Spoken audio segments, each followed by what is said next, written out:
Guys, oh my gosh, we're running so late. It's already 1 o'clock. All the good comics are gone. Like all the variants, everything is gonna be gone. We have got to go. I woke up so late. But before we go off, here is the song I'm listening to. If you're a fan of gay hockey boys, this is the song they used in the newest episode.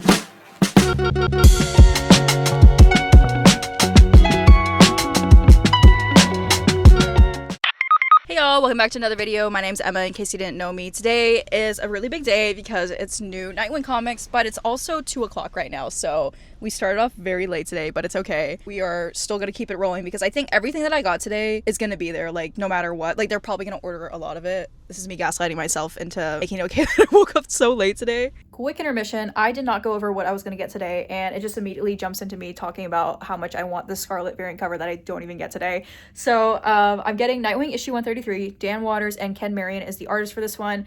I messed up on this one though because I thought Dexter Soy was leaving on this issue. He's not. Ken Marion is doing the guest artist for this one and the next one, and then Dexter Soy is completely leaving after that issue, but he is returning one more time. So yeah, I say that wrong throughout the entire video, so you're just gonna have to ignore it. And then Absolute Flash issue number 10, Exquisite Corpses issue number 8, and then finally G.I. Joe issue number 16, which I am very loudly talking about in this next clip. There's also a Scarlet variant cover. Scarlet is my favorite character in the G.I. Joe universe, and if that cover is still there, I'm getting it. But again, I got here so late, so it's probably not there. Anyways, I think that's it. Oh, there's also a Zatanna Harley Quinn crossover fight, but I've seen the reviews for it, and it's very mixed bag, so I might stay away from it. I really like Zatanna. Harley Quinn though, she's very hit or miss for me. I don't know, like, Harley Quinn just bothers me so much. She's never really been a character that's like intrigued me or anything like that, but I know a lot of people like her. She has like a whole TV show and like everything, multiple movies, but I don't know, she just gives me like industry plant vibes, which is, I don't think she is, because like everyone just like genuinely likes her. But maybe I will pick it up. Maybe I need to see why. Maybe I need to stop hating on Harley Quinn and actually just start reading more of her comics. But yeah, that's pretty much it. Very light week today. Let's go in and hopefully they have everything still. Also, because I came late today, I did not treat myself to a coffee. I have a coffee from home, but it's in this nice Owala. If Owala were ever to sponsor me, I would literally cry tears of joy. This is like the only water bottle I've ever fallen for. Like, I have like the flower one, and I only have 2 of them. I have 3. I only have 3 Owalas. I'm not like collecting them like crazy, but I would love to be sponsored by Owala. So if you're hearing this, Owala, please. They're actually really good water bottles, guys. They're the best water bottles in the market. I also have a sweater on today. Oh my god, this person's backing up. But honestly, it is like 80 degrees outside, and it's very Tennessee weather, and I'm gonna sweat to death in this. As usual, here's a little peek inside of the store. It was really well stocked today, so it wasn't even bad that I woke up late. Looking at the not compendiums, the omnibuses again. Daredevil by Mark Waid, that one is really catching my eye. I definitely want to try out more Daredevil stuff, especially I saw this picture of him and he looks so happy in it recently, so like I've been on a little bit of a Daredevil kick. Spider-Man Brand New Day, you guys saw the trailer leaked. I don't know if it was AI or not. I honestly can't tell the difference between AI and not. Oh, the Supergirl trailer also came out today. The Ultimate section didn't have a single Ultimate X-Men thing, so I was upset about that. I was like, it's just a sign I don't need to buy anything. And then I almost got the Catwoman compact. The font on it though, I think it needs to be in a trade. And then Rebel Moon, I didn't know there was a comic about it. I know everyone hated the movies, but honestly I kind of want to try it out. And look at this variant cover, so cool. Okay, comics are in the car, but first we are gonna go to the library. Like, isn't that so nice? You can just go next door and the library's right there. Like, I love it. Okay, and the library was like really stocked too, and it had a bunch of new stuff. The Homunculus manga looked really interesting. I almost got it, but it was like in the middle of it. Heroes in Crisis. I know everyone hates this. Have not read it yet, but like I might pick it up from the library since everyone hates it, so I don't have to spend any money on it. But I put it back today. Checked out the Marvel side first. Didn't get anything Marvel, but they had so much Marvel stuff. I feel like Marvel's so daunting to me. I feel like it's harder for me to get into because I like literally have no information about the characters whatsoever. The Echo comic looked really cool. I think she has a new ongoing happening right now, or like a miniseries or something. I feel like I remember seeing her cover somewhere, but I did watch the TV show and it's pretty good. But yeah, like I don't know anything about the character, and I feel like every time I get something new from Marvel, it's just always so confusing. But the DC side, oh my gosh, all the Nightwing stuff, amazing. Poison Ivy too. The Titans, I almost got the new Titan stuff because I need to catch up. I'm really behind on it. The Stephanie Brown, Batgirl, that Destined to Win variant cover looks amazing on there. And then they had Batman Nightfall and a bunch of other detective comics, and then the Catwoman stuff down here and Birds of Prey. I should have picked up some of the Catwoman stuff now that I think of it, and the Birds of Prey, but passed up on it. And then this is the Marvel stuff I was gonna get, but then I just decided not to. Again, more Titan stuff I could have gotten. And that GCPD thing actually looked pretty interesting too. Like there was so much stuff here today, and I need to check out the library more. And there's the Titans copies that I decided not to pick up. Oh, this is super cool. I didn't know the library did this. It's just so nice. There's like a full look of it. They decorated it. Oh my god, decorated it for Christmas. All right, guys, back in from the library. Let's take a little sneak peek of what I got. Ooh, oh my gosh. Let's go through our new singles first. The libraries are so stacked in Nashville. I don't know why I keep like neglecting my libraries, because they always have like the most amazing stuff. They have new things, they have old things. They had like all of Nightfall there. But before I go on a rant about how much I love the library, let me show you what I did buy today.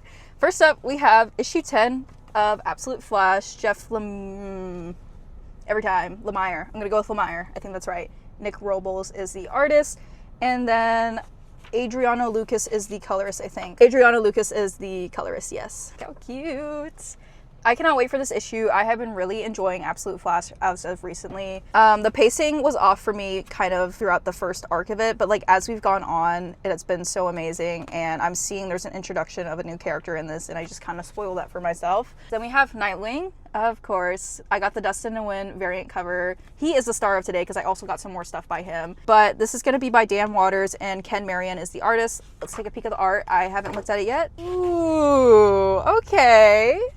I really like this. I'm super excited. Okay. And then Veronica Gandini is still the colorist for this. I love the sharp, okay guys, I'm super excited now. I love the sharp looks of everything. It looks really cool. And she's looking a little too good in this too, the commissioner. Look at her. Oh my gosh, I'm so excited. We left off on a very big cliffhanger, and it looks like Nightwing is going to be accused of murder again. I don't know, it's kind of funny that like that just keeps happening to him. I feel like that's going to be like one of the little trademarks of Nightwing. He just has to be accused of murder every other second. I am super excited to see what happens in there, especially with Bryce, and that whole villain is so insane. You guys have got to drop on. You have to hop on Nightwing by Dan Waters. It has been phenomenal. And then we have Dreadnought War Part 4 of 5. The Scarlet cover was not there, unfortunately. Joshua Williamson is the writer, Tom Riley is the artist, and then Jordi Belair is the colorist. Here is an inside peek. Absolutely gorgeous. Cannot wait. The coloring, as I've said in my last video, it has just been so amazing throughout this entire story, and the artwork is also amazing. I can't wait to see what happens in that. The issue's gonna go crazy, they said. And then finally, we have Exquisite Corpses, issue number 8. This is James Tynion IV. And who else did I say? A Porn Snack, Pichetta Shote. I'm gonna go with that. And then Adam Gorham, Michael Walsh, and then colors also by Jordi Belair. There is the inside look of this. Super excited, and the little title page with everyone's names. And there's that full look right there. Oh my gosh, so excited to read that. And then the library haul. Oh my goodness gracious. Let's start off with this one because I saw it the other day. Batgirl Volumes 1 and 2 by Brian K. Miller, and the artists, the first one, Lee Garbett, Trevor Scott, and then for this one, it's going to be Pere Perez, Dustin Nguyen, and Derek Friedolfs. Dustin Nguyen, oh my god, that man's artistry is just insane. The colorings that he uses, just look at this page, it's so gorgeous. I love Dustin Nguyen so much. Like, it's just, I wish I could draw like that and do coloring like that. It's just so insane to me. Like, how do you do that? Like, the watercolor look of it, it's just so beautiful every single time. I haven't read anything, I've literally read nothing Stephanie Brown. I've barely even seen her like in stories with the Bat Family. So I am really excited to get into this. I've never really read any of her Robin stuff, and I don't really want to read her Robin stuff because I don't want to have that image of Batman in my mind where he's just a mean, like a mean, rude mentor. And I was like, he's not too kind to Stephanie, and I'm like, I'm just gonna ignore that ever happens. But yeah, I'm super excited. I've never read anything really Stephanie Brown, so I hope I really like the new character. My favorite Batgirl is Cassandra Cain, but I am super excited to get into this. So yeah, I have 2 volumes to read now, and oh my gosh. This is so cute.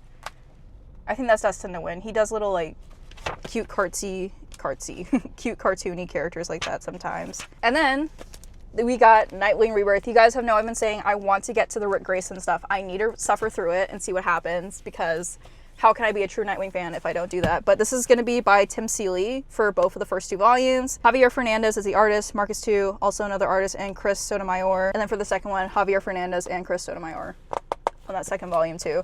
Let's take a peek of the art inside. I read this a very long time ago, and by read this I mean I only read the first 2 volumes, I think. This was back in middle school, but there's an inside look at this, and I remember liking it in middle school. Could I tell you anything that happens in the story? Absolutely not. I don't think I could tell you a single thing that happens, so It's gonna be like I've been reading it for the first time in forever. Like, yeah, it'll be like I'm reading it for the first time. So I'm super excited. It's basically like I'm reading new Nightwing stuff. So I love Nightwing. And I'm just so excited about that. Just go and support your local libraries, guys. You never know what they're gonna have. The Nashville Public Library is so nice because they have like over a dozen, I think, all connected to on the same card. So like this is only from one location. Can you imagine what's at the other location? So like I just need to do a big library video again because this is so amazing. I really do love the library. You have to support the libraries. They cannot go away. Like maybe one day I'll do a video of all the libraries in Nashville because that would be really nice because I do enjoy all of them. But there's a big conspiracy about the library in downtown Nashville that like big parking like took down the parking garage because that's what got set on fire. The library parking garage got set on fire and it like affected, of course, the library because it's connected to it. But the library parking garage in Nashville is the cheapest place to park everywhere. And it's like right next to Bridgestone Arena, which is our like big stadium venue where like everyone goes to like do concerts and stuff and like where the Nashville Predators play and all stuff like that. And it's only $9 to park there for the entire time. For the entire time, guys. And like that's always where I used to go park for concerts and everything. But like now it's been out of service because of that. So like there's a conspiracy that like, oh, the other parking garage has attacked the public library and that's why it got set on fire. But it's probably not that. Or is it? But yeah, the library is super amazing. These were incredible finds. And let's go on home now, and I'm going to show you guys my top 5 from last week and show you, I think I read 2 different series in trades last night and the night before. So I'm going to show you guys what I thought about those. Okay, unfortunate news, my tripod broke. So we are going to be on the corner of the bookshelf for the rest of the video. I'm going to give a top 5 of everything I read last week. I did a video a couple days ago about reviews for everything, so I'm just going to give my top 5. First place is going to go to Absolute Batman. This Joker issue, the background of him was so amazing. Scott Snyder did phenomenal. Jock was the guest artist on this, and then Frank Martin was the colorist. There's like the little title page. And if you guys want a little peek at what the Joker looks like, it is a little spoiler, so 3, 2, 1, skip it if you don't want to see it. Yuck, look at him, he looks so nasty. And yeah, I really love whenever they do things like that. Like the interpretation of how he came to be, who the Joker is, and what Alfred thinks the Joker is so crazy. And how he's basically like Bruce Wayne if he was an evil demon monster thing. Fourth place is gonna go to Cheetah and Cheshire Rob the Justice League. Greg Rucka is the writer, and then Nicola Scott is the artist, and Annette Kwok is the colorist. Love the series so much. I kind of wish they would do more little heist mini-series like this, because this is only the 5th issue and there's going to be 6 issues only. So like short little mini-series of like, I don't know, villains robbing the Justice League, because it's just lighthearted. It's not too serious, but it's also super interesting and fun to read. And I also like seeing everyone in the Watchtower be friends with each other. I'm trying to find the one page. Oh, this one. Like they're all just like eating together and watching a meteor shower. I think that's so cute. Yeah, Rucka is so good. There's a new Batwoman series coming out and Greg Rucka is the writer and the artist is Danny. So good. It looks so good. I cannot wait. I love Greg Rucka so much. If you didn't know, he did Batwoman Elegy, and this was phenomenal. Like the man, honestly, an honorary lesbian. He writes like these relationships so good, and I love him so much with all my heart. Which is also why I have a slight beef with Jeff Johns, because he was like a rude and a bully to Greg Rucka, because he came out in an article this year saying that. And I'm like, you lay off my man. Like, lay off Greg Rucka. And then next up we have issue number 5 of Speed Racer. This has been so fun again. David Pepos, Davide Tinto, Rex Locus. I feel like the way they draw the races is just so cool to me. And I feel like that's such an incredible feat for an artist to like make static pictures look dynamic, which I know every artist has to do, but some of them can't do it, you know? And like this one, they really do it in this one. It looks good. But we see the reveal of Racer X in that, and I was caught off guard completely. I don't know if I missed something, but I was like, whoa, didn't know that was gonna happen, and I was really surprised by it. Then 4th place is going to be Absolute Green Lantern. I love this series so much. Al Ewing is the writer. Sid Kotian did step in for the art on this one. I like Sid Kotian's art, but I do love Janoy Lindsay a lot too. So don't get me wrong. I love them both. But there's some of the artwork on the inside. Pressy does the coloring for this. We get the introduction of Joe's new nemesis, named Nemesis actually, which I thought was pretty funny. I don't know if he's been used in another Green Lantern comic before. I'd never heard of him, but he sounded pretty cool, and she is in quite grave danger if you read the end of that one, so super excited to see how she gets out of that situation. And maybe Cam comes running to the rescue, or Renee, or Jessica Cruz. Someone come up in there. Or Jo saves herself. She is a strong woman too, but I wouldn't mind if Cam came up and saved her. Anyways, last place is gonna be Batman by Matt Fraction. This is issue number 4. And of course, Jorge Jimenez is on the artwork and Tomei Mori is the colorist. I really like this issue because of the introduction of the new villain called the Minotaur. He is a brand new villain, someone told me, and I'm really glad because I just like it whenever they can still reinvent and do new things in comics. So I'm really looking forward to this one because he's giving me like a Court of Owl vibes as he's like building this criminal underground network right under Batman's nose. Also, I love a little romance for Bruce. I love a little romance, and that's what he's getting. I know he's only doing it to get information, but for the time being, it looks cute. So that was my top 5. Speaking of people I have beef with, Jeff Johns right here. New 52 Justice League. I have a longer review of it on Comic Geeks right here. It was a really long review. I don't know what I was thinking writing all that, but the first one I liked a lot more, and I have a lot of nostalgia connected to this because I watched the movie whenever it first came out all those years ago. But still with this one, I enjoyed it. It's very like 2010s action flick, and if you like if you turn off your brain and just read it, it's very fun. The artwork though, the artwork is beautiful, phenomenal, amazing. Jim Lee does a great job on the artwork.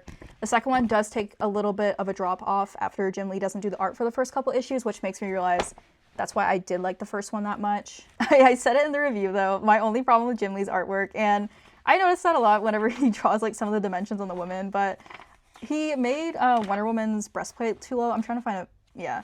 He made her breastplate too low, and it literally looks like she's about to flash someone on the battlefield every other second, and it just looks uncomfortable, and it's too low. If you made it a little bit higher, it would have been fine, but but other than that, it was really good. I know it was uncomfortable wearing that, even though I know she's a fictional character on a piece of paper. But also, Bruce looked so good right here. He drew him so well. But yeah, pretty solid reads. It's of the 2010s. It very much fits that time period, and I kind of looked past all the characterizations on this. I really didn't like the way they characterized some of them, especially Wonder Woman. I mean, she's just turned into like this one-dimensional, all I want to do is fight, fight, fight, very barbaric, doesn't have like any emotions or thoughts in her head other than fighting. But then again, I know this was the New 52 era, so they're trying to redefine the characters, they're trying to freshen them up and make something new, but that doesn't mean I have to like it though. So I do understand why the characters are written this way. Yeah, Wonder Woman, I was like, ooh girl, you got the short end of stick on this one. But I think Hal had it worse. Or is that, I don't know how Jordan acts in comics. I don't read his stuff, but I know Jeff Johns writes a lot of Green Lantern stuff. But he was just made out to be quite insufferable in this. He was very rude to everyone, very insecure about himself, very cracking misogynistic jokes left and right, which I know it was the 2010s, and that was the kind of humor of these like action movie type things back then, even though I know this is a comic. But understand why it was written that way. And again, doesn't mean I have to like it. But he was like not a good friend to Barry. He's stealing all of Barry's girlfriends and he's like flirting with victims on the battlefield. I'm like, chill out, man. Then the last thing I read is Miles Morales by Brian Michael Bendis. Okay, first volume. Let me just get out with the good. I really like the first volume. I love Miles as a character himself. He is such a cool character. I love the Spider-Verse movies and the video games he has. That's why I decided to read this, because I read his 616 version. Didn't really enjoy it that much, but my favorite character in this one was definitely, of course, Miles, but Genki was such a good supportive friend in this. He pushes him to be Spider-Man. He's there for him, and I love that because no one else in this book is here for Miles, and I feel so bad for him. The artwork is really cool, though. I absolutely love the artwork. There's a bunch of different artists, though. It's Sarah Pichelli, Chris Samney, David Marquez, and David Messina, and Justin Ponser, said it backwards. Yeah, I really like the first volume, but the second one goes into the territory of you are just making these characters miserable to be miserable. It's just like depressing to be depressing. It's not really furthering the plot. You just want to have this like big shock value thing of like they're completely alone, their life just sucks, and it was just too much misery for me. And the thing with this is I know like Spider-Man's one of those characters where they're like he can never like be happy, and I did see something about like the editorials like forcing you to write like this, but there's no way that they like had to do Miles like that in the second one. Like everyone is dying, they're dead, they're in a coma. And the ones that do die are like haunting the narrative for him in like the worst way possible. Like he just can't catch a break in this. And I feel like it was too much. And I also just felt so bad for him because he's only 13 in this and he's going through all that. And the conflict and tension he was going through in the first story, the fact that he has to deal with being Spider-Man after their main Spider-Man died, that was enough. That was enough to go through the first 2 volumes, him trying to be on, not the Avengers, the Ultimates, and dealing with the fact that like he has all this responsibility now. That was enough for these 2 volumes. You didn't have to go off and kill everyone and put people in comas and do that all in the second volume. That was completely unnecessary in my opinion. But other than that, I want to read more of Miles Morales' stuff. But I got a beef with Bendis too because he aged John Kent up. and that was also unnecessary. So that just makes me think that a lot of his writing style is making these big shock value decisions and completely like going off course and doing stuff like that. So yeah, I don't know. Brian Michael Bendis is, I'm kind of iffy on his writing out of the few things I've read by him. I probably just need to read something where it's his strong suit, which is the Peter Parker Ultimate Spider-Man, I think, if he wrote that, maybe. But yeah, guys, that is all I have for you today. Thank you guys so much for watching. I really appreciate it. Like, comment, share, subscribe, do whatever your heart desires. I'm going to be in New York soon because we are seeing Marty Supreme, and I will definitely vlog that, but I will see you guys in the next one. Peace out.